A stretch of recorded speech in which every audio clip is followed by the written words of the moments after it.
Today is the fourth Sunday of Lent, and today we hear the famous story of the prodigal son. One interesting note about this particular story in the Gospel is that, in my opinion, the story of the prodigal son, both the prodigal son and the older son, both seem to have the same problem.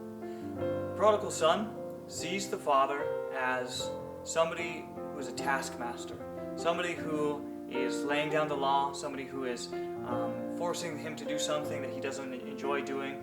And so what's his reaction? He runs away. He leaves, he lives in the world, he lives in the suffering and the sadness of his own sin, and he comes back a beggar asking for his father's forgiveness, which he happily gives him. The same thing in reality is happening on an interior level with the older son. The older son is faithful to his father. He remains on the working at his father's house, but there's clearly this resentment that grows. He sees his father as a taskmaster.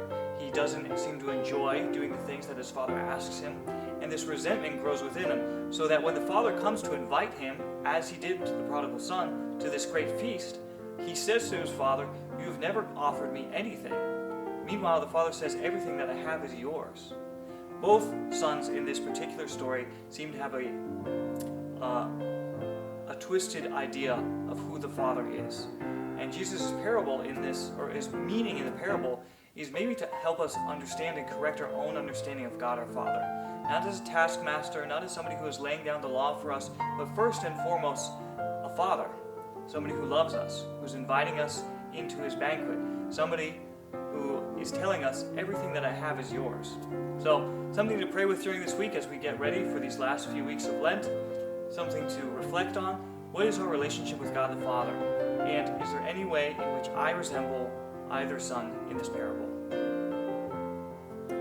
Aquí tenemos la lectura del Hijo que irse de su padre y vive en el mundo con todo el pecado, la tristeza del pecado, y regresa al Padre para decir: "Perdóname, no soy digno ser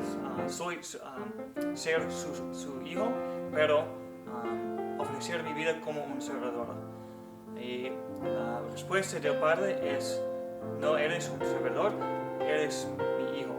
Y también para nosotros, muchas veces después del pecado, después de los fracasos de vida, tenemos el sentimiento que no somos dignos para ser los hijos de Dios.